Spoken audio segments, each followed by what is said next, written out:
Olá, galerinha! Olá, alunos! Voltamos mais uma vez, dessa vez com a aula de ciências e nós vamos resolver atividades. Vamos resolver a atividade da página 42 do livro de ciências de vocês, ok? Então vamos lá.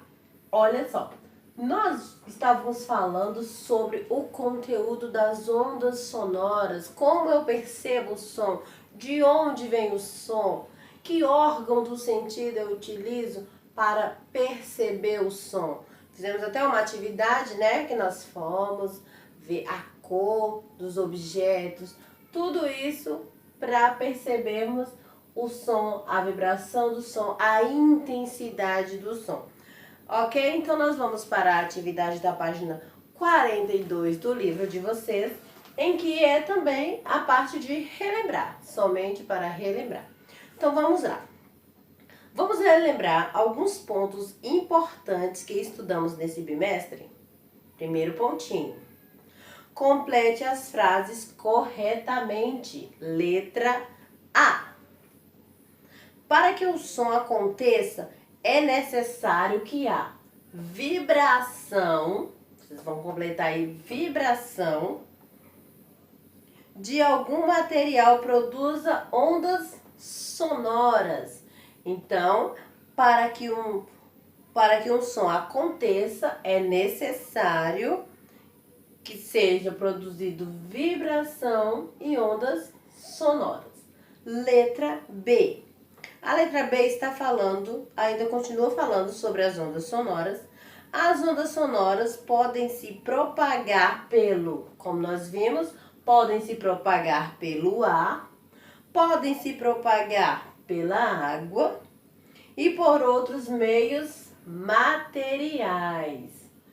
Letra C. Quando as ondas sonoras encontram um obstáculo em seu caminho, podem ser refletidas. E nós vimos isso é importante. Quando as ondas sonoras elas encontram um obstáculo em seu caminho, elas podem ser refletidas e acaba voltando, ela sempre volta para a fonte de origem. Letra D. Os objetos de mesmo formato e tamanho, mas feito com materiais diferentes, produzem sons diferentes. Letra E. As orelhas são órgãos relacionados à audição. Para preservar a boa audição, é importante evitar a exposição prolongada a som de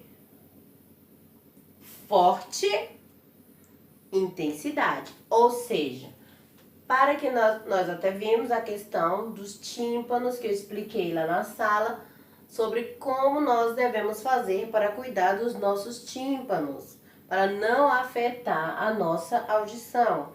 Letra F.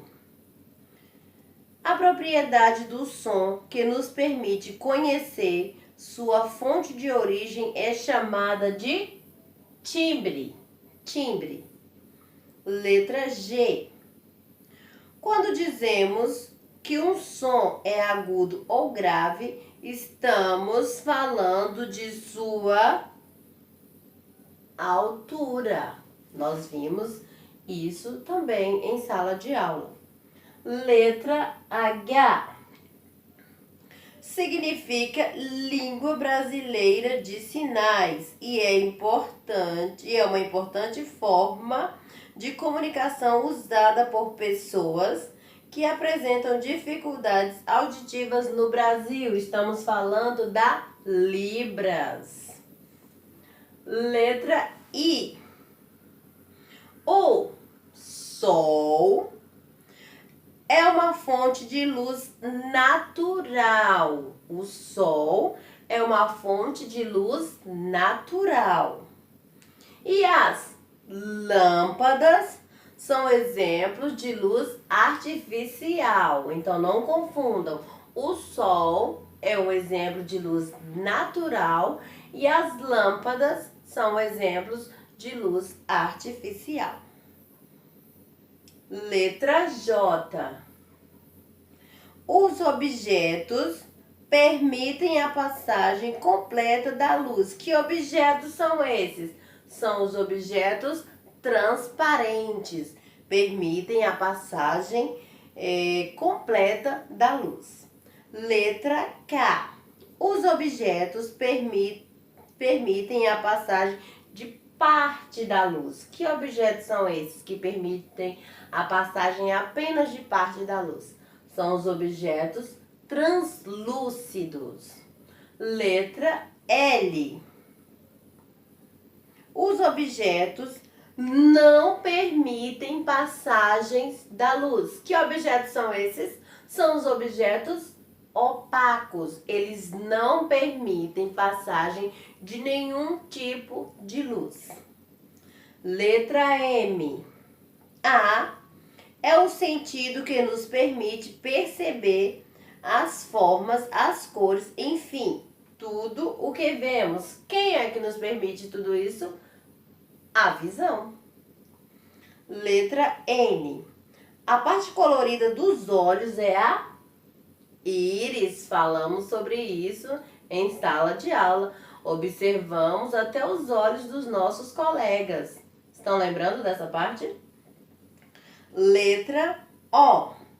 As pessoas que têm deficiência visual total usam o sistema de Braille.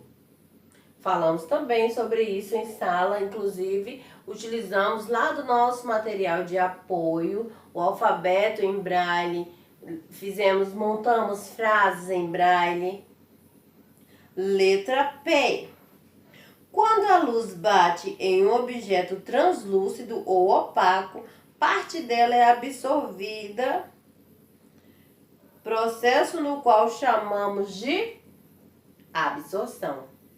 Então, quando a luz ela bate em um objeto translúcido ou opaco e parte dela é absorvida, o nome desse processo é absorção.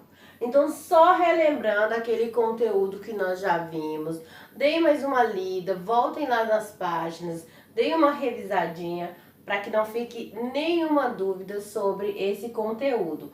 Fiquem todos com Deus, um grande beijo e até logo, meus queridos!